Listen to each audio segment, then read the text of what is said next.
Lishonile Yemaswati lamahle, lishonile nini benkosi lenhle. Thokotela nati tindzaba temsakato lomhla kusihlwa newutethulela ngomladvo bakamethula. Singakangeni kito ngalokuphelele ngwana lomuhle asesitale ngekubuka nati tihloko tato letihamba embili. Imbunga umthane ngosicokoma sowufunga ngalokusemthethweni lomhla khona endlini yetimbunga afungisa ngiyo ingcweti yetemthetho Sifiso Mashambu Khumalo. Induna yelitiko letekuchumana nonhlanhla Savana Maziya sewufunga ngalokusemthethweni khona ihhovisi letimbunga tembuso noma letinduna tembuso kanti yabefungiswa nguye ummeli omkhulu wahulumende Sifiso Mashambu Khumalo. Kanti ngekulokunye induna yelitiko letemabhizinisi nekuthengiselana mancoba Khumalo wethule batshala timali be-Eco 6 labatawusebenzisana nenkampani lebuke kutshala kwetimali yeveni i-APA lokuhlese kufukula wona umnotho welive. Tindzaba Imbunga umthane ngosicokoma sewufunga ngalokusemthethweni lomuhla khona endlini yetimbunga afungiswa ngiyo ingcweti yetemthetho Sifiso Mashambu Khumalo nangumbiko.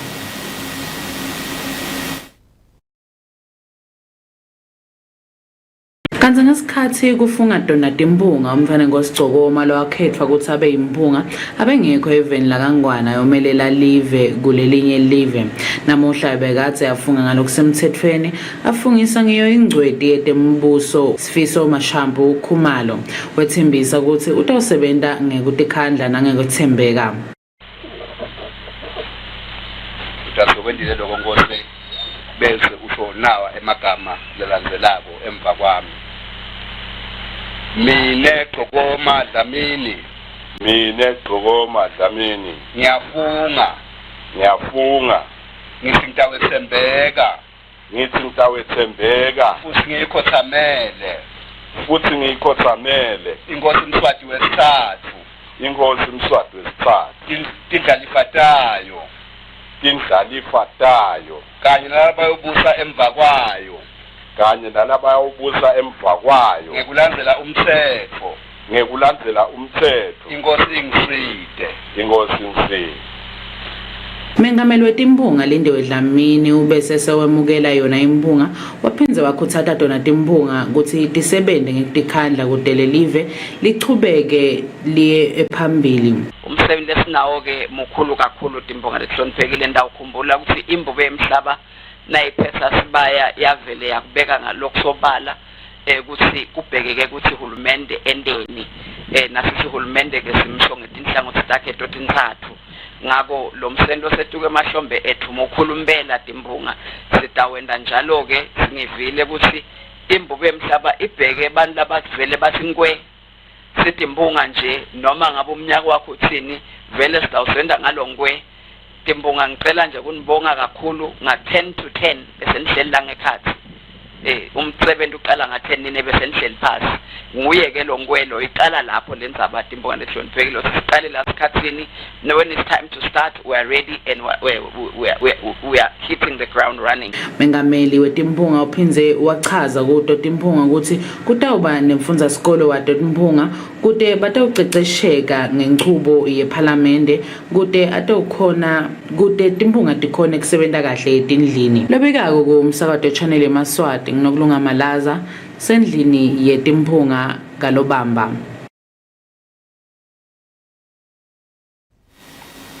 Induna yelitiko letekuchumana nonhlanhla Savana Maziya sewufunga ngalokusemthethweni khona ihhovisi noma ke ihhovisi letinduna tembuso kanti abefungiswa nguye ummeli omkhulu wahulumende Sifiso Mashambu Khumalo.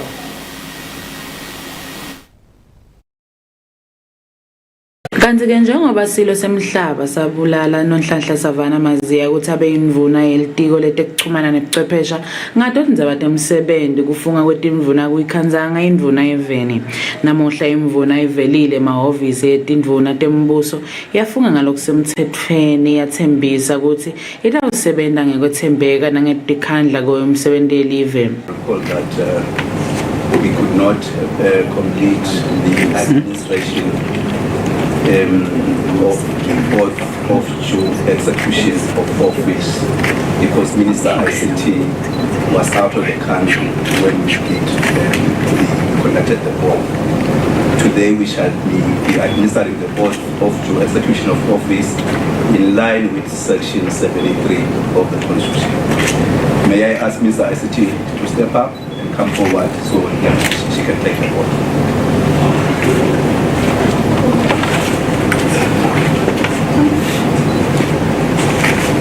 Honorable Minister, please raise your Bible with your right hand. And you shall be saying the following words after me. I, Savannah Mazia, do swear that I will well and truly serve King Mswati III, his heirs and successors, in the office of Minister of Information, Communication and Technology. So help me God.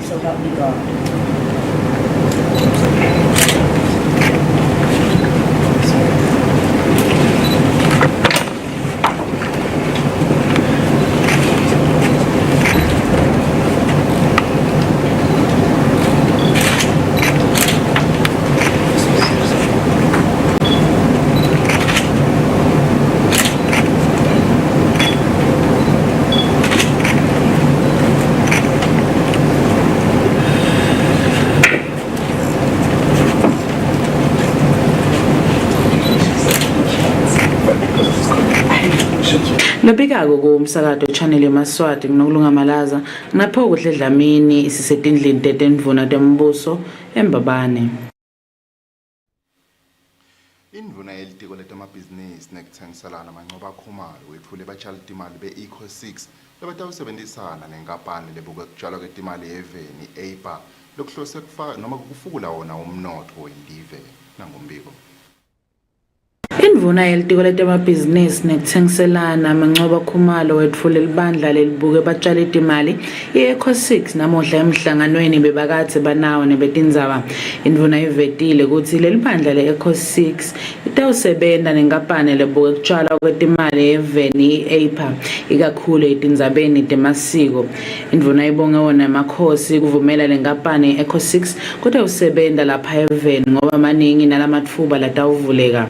Ekukhulumeni kwabo ke nalabadzala eveni babe seke babona ukuthi ngoba livela kangwane kusenilona cishe live lapho khona imihambo nemasiko ekhosi asesezithile futhi asesengiwo fana nangalesikhathi bathathwa babekhokha umkhulu babo base ke babona ukuthi ngaba into lehle ukuthi nomsebenzi lomkhulu kangaka eAfrika bawuqale evela kangwane ngonyama ke yabamema ukuthi bede bebakhona ke la emaviki ngibona aze abasithupha nesibayeni nje bebakhona bakhuluma nasesibayeni namhla ke sesifuna kubaleka thuba ukuthi basho ukuthi emaphupho abo netifiso tabo la ekhaya evela kangwane yini kwethu nje lento bathula ukuthi bakhona futhi bafuna ukuto invest eveni bakhe imisebenzi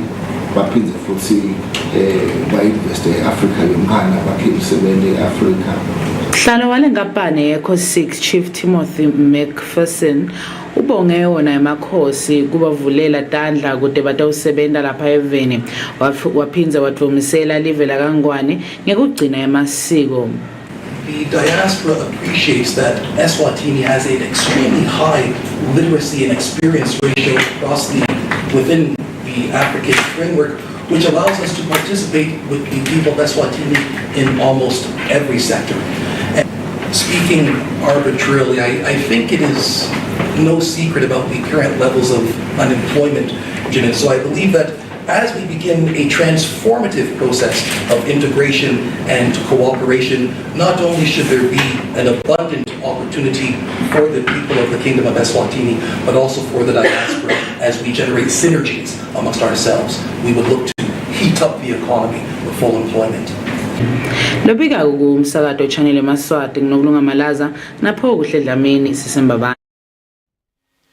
Libhange le-Standard Bank lichase inhlangano i-Junior Achievements ngemali enganga 156,500 emalangeni letawusekela abafundzi besikolo lesiphakeme sevula masango emncintiswaneni we-Afrika lobanjelwe eveni leRwanda. Nangombiko.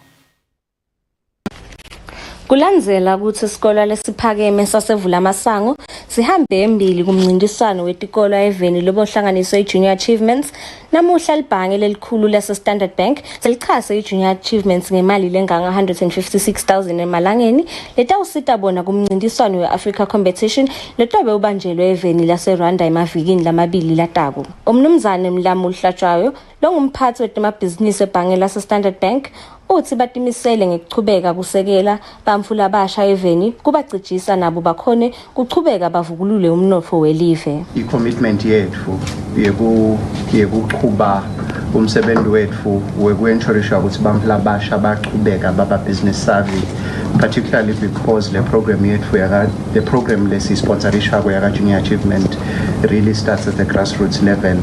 I can't think of a more opportunity for myself and my general Setabile to be here.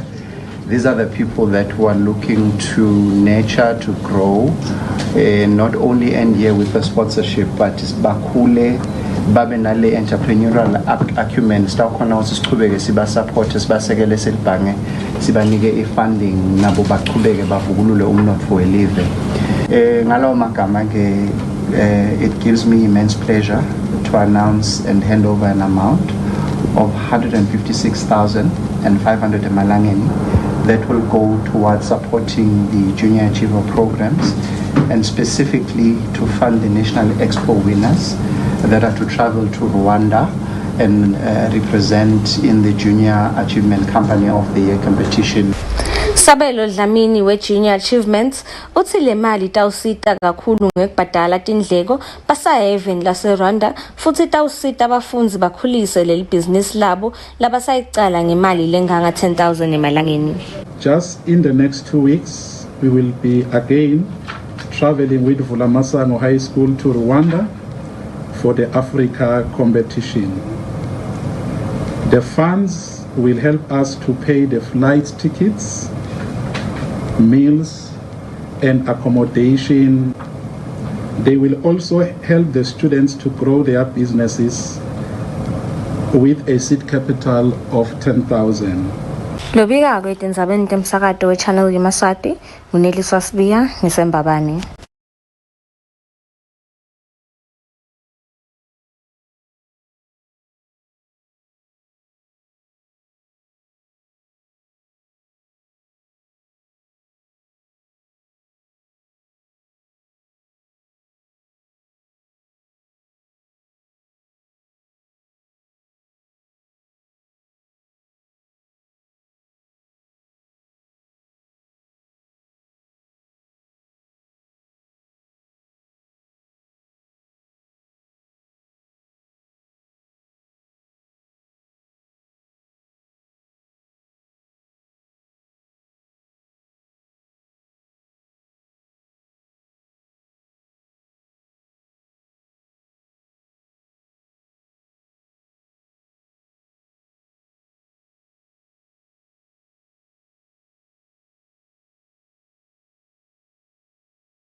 Kuva kabanti ngalo mncintiswano, thumela umlayeto ku-7960 2498 7960 2498.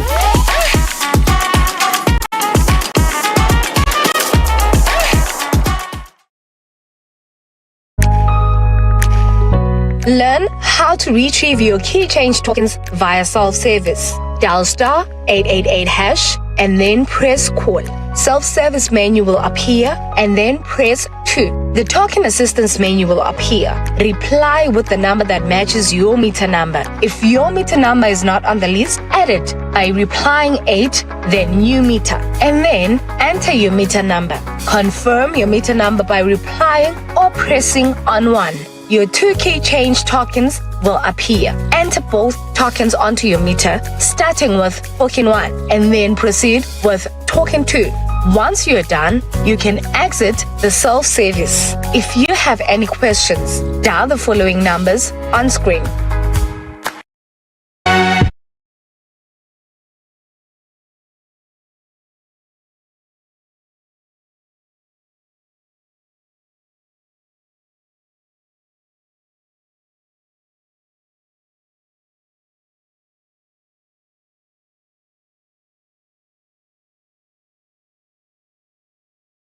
Babukeli bemsakato siphinde samukele naloyo losanza kungena kanti ke kuleti iphuma ngephandle iParliament yelive leNingizimu Afrika iphasise isiphakamiso se-EFF kuthi kuvalwe lehhovisi lelinxusa la kaIsrael kulela live kuphindze kumiswe bonke ubudlelwano emkhathini walamave lamabili kuteke babeke Donald Trump phansi belive leIsrael nangumbiko. Iparlamente yelive leNingizimu Afrika imukele isiphakamiso se-Economic Freedom Fighters sekuthi kuvalwe lihhovisi lelinxusa laka-Israel khona lapha eveni futhi ke kumiswe konke budlelane emkhathini kwalamave baze babekeke tibhamu phansi. The collective punishment of Palestinian civilians through the unlawful use of force by Israel is a war crime. The deliberate denial of medicine, fuel, food and water to the residents of Gaza is tantamount to genocide. Lokhu njengoba i-African National Congress iqhubekile ngeke ukuthi lesinqumo sincike ekutheni live le-Israel mele lente isivumelwano nelive le-Palestine. That in the case of Israel, it is their head of state whom we say needs to have an arrest warrant used against him because, as we believe, the evidence required is overwhelming. Honourable members, the question before the House is that the motion on the order paper as amended be agreed to. Voting will now commence. The doors will remain locked and no members are allowed to enter the virtual platform until voting is completed. The whips will now confirm the number of the members present in the chamber and on the virtual platform and also indicate if they vote for or against the question. The ANC. Thank you, House Chair. The ANC in the chamber, 43. The ANC on the virtual platform, 157. Total 200. We vote in full support. Thank you. Thank you. The DA. There are 10 members on the House Chair, and there are 57 online, 67 in total voting against. The EFF. Thank you, House Chair. 30 on the virtual platform, 13 inside the House. We vote in favor of the motion. Thank you. Thank you. The IFP. Chairperson, 7 on virtual, 4 in the House, 11 voting against. The FF Plus. Thank you, Chairperson. 2 in the House, 7 on the platform, 9 votes voting against. The ACDP. Thank you, House Chair. 3 on the platform, 1 in the House, voting against. The UDM. Kube nekuphikisana kwetinkhulumo ngalesiphakamiso se-EFF lapho khona emanxusa eParliamente langemakhulu lamabili nemashumi lamane nesiphohlongo asivotelele isiphakamiso ngalesibili entsambama. by withdrawing diplomatic representation from Israel and expelling or demarching the Israeli embassy in South Africa, we are severing diplomatic ties, and therefore we have no genuine stake in playing a meaningful role in negotiating a peaceful resolution. The motion that you want to adopt will have consequences for the standing of South Africa in the international world. I think it's a mistake, and I think we should not proceed with this. But be that as it may, the ANC has now followed the EFF. We will vote against this motion. Channel Yemaswati ngwezile khanye ngisengoyeyo. Kanti-ke sesibuya kutasekhaya mbukelo wemsakato emadoda lamane noma-ke emadoda lasiphohlongo aboshwa Tindzaba kwalicala lekubulala ngesibhuku indoda leneminyaka le-44 enzaweni yasensenga nangombiko. Indoda leneminyaka le-44 yasenzaweni yakumayaluka ishile emhlabeni emva yokuthi iloli lebeyikade ihamba ngayo ishayiswe ibhasi lebeyikade ishayela indoda leneminyaka le-41 yenzawo yakumzilikazi kanti-ke umshayeli limeleka amadingo amaphuthunyiswa esibhedlela seGutshepat lapho kutholakele khona ukuthi sewufile uma efika esibhedlela enzaweni yasesiteki amaphoyisa khona enzaweni yase-Big Bend abophe indoda leneminyaka le-33 yenzawo yakumagwanyana litholakele nesibhamu se-9mm ngaphandle kwemvumo kanti-ke lo msolo wabheka ukuthi avele ngaphambi kwamanje khona esiteki kanti-ke laphana kamanzini amaphoyisa abophe emadoda lasiphohlongo ngekufa kwendoda leneminyaka le-44 yenzayo yasensenga lekuthiwa ishaya kamadima ngetinto letilimato yaphinze yadutshulwa ngesibhamu lesibita nge-12 bore firearm nakakhona enzaweni yasensenga kanti-ke basola boshiwe bafaka ekhathi indoda leneminyaka le-60 yasensankolweni kanjalo nendoda leneminyaka le-63 yasesigombeni nendoda leneminyaka le-33 nendoda leneminyaka le-43 yenzayo yasensenga indoda leneminyaka le-42 yenzayo yasesigombeni indoda leneminyaka le-46 yenzayo yasensenga indoda leneminyaka le-5 yenzayo yasensenga kanye nendoda leneminyaka le-48 yenzayo yasesankolweni kanti-ke nabo laba kufanele ukuthi babheke embikwankantolo yamanje khona-ke kamanzini kanti-ke amaphoyisa kalavumisa abophe abikalicala indoda leneminyaka le-27 ngakutholakala nensango yalapha enzaweni yasengcine insango lebeyikade ibita sisindo lesi-57.1 kg ngaphandle kwemvumo kanti-ke umsola uboshwe ekeni lakalavumisa umxhumanisi wesive namaphoyisa Superintendent Pendile Vilakade uvumile lo mbiko endzabeni emsakato ye-Channel Yemaswati kubika Kimberley Mavuso ngesembabane. Kanti-ke somabhizinisi lokhulumela sifundza sakahoho Johannes Manikela uthi kuyintokoto lenkulu ukuthi ilive livule tandla kulabo labafiseke kutawutshala imali yeveni njengoba lokho kuyasifaka sandla ekufukuleni umnotho welive lakangwane nangombiko.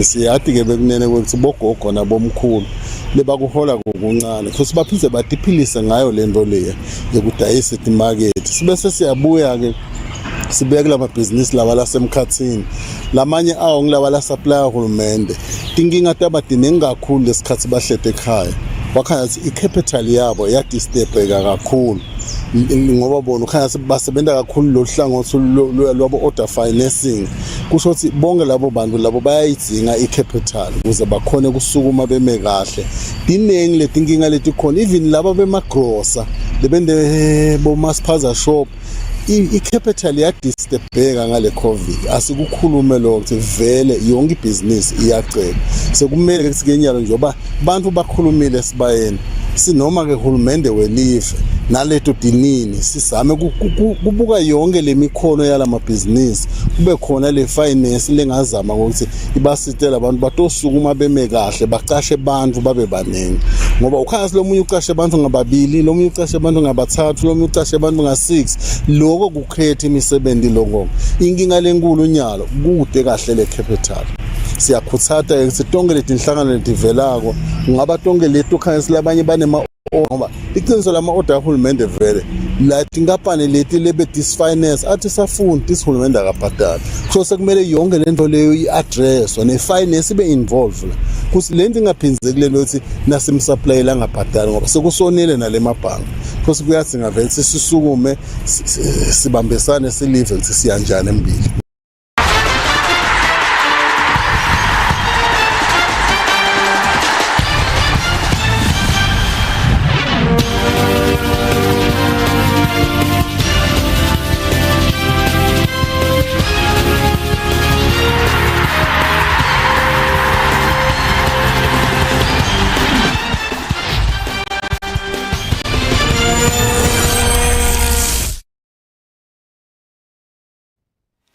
Kanti-ke mbukeli utawube uvaliwe umgwaqo lowolela emsakatweni kanye nase-Prince of Wales kule mpelasonto lesiya kiyo njengoba kutabe kubungadwa lilanga lembabane day kanti kutawuba nemishuco letinhlangothi letintsatfu nangu mbiko.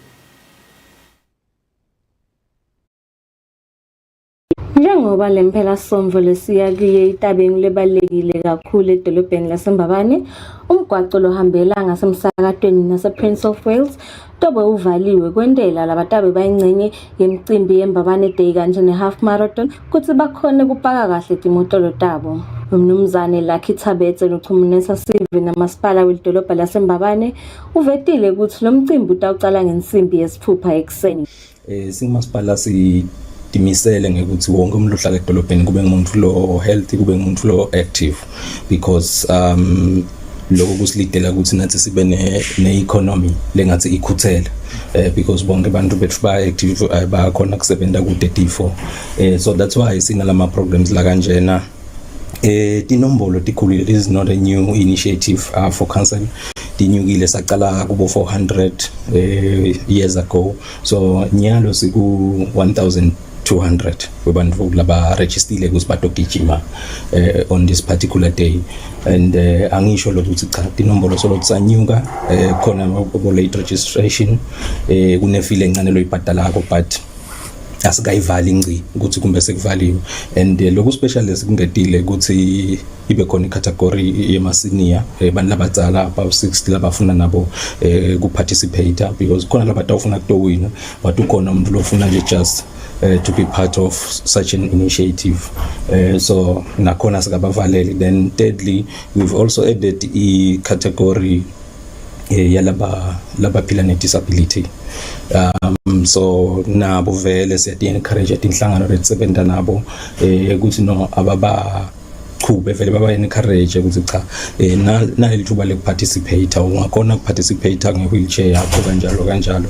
kukhona lokuncane mayor nalo lidolobha lelitabawinisa kona logistics on the day ngoba kusukelwa lapha kule traffic circle yasemsakatweni tawusukelwa lapho so we've provided parking for sonke sivele sitaba khona lapha especially laba tabe bagijima because bona vele sibheke ukuthi ba assemblishe ngakora to 6 ngalo 6 mayor utabashaya sibhamu ukuthi cha ngiyaqala so lama streets around umsakato ne Coronation Park vele kutabe closed off lapho parking strictly for participants so that's the Mbabane half marathon part baqala bagijima bayahamba tabe sekuthi ngelisonto kunelijikeleto lwemabhaca la participate khona tinkampani letinkulu even khona kumahala kungena we're expecting not less than 13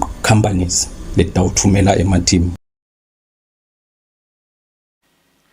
Awadiphela ikunani ngwane lomuhle ngaleto siyawuchasta ibeke lapho talo mhla kusihlwa kepha-ke ngingakade phethe ngivumele ngiphindze nathi ihloko tato lethambe embili. Imbunga yomntana engohosi igcokoma sewufunga ngalokhu semthethweni lomuhla khona endlini yetimbunga afungisa ngiyo ingcweti yetemthetho Sifiso Mashambo Khumalo.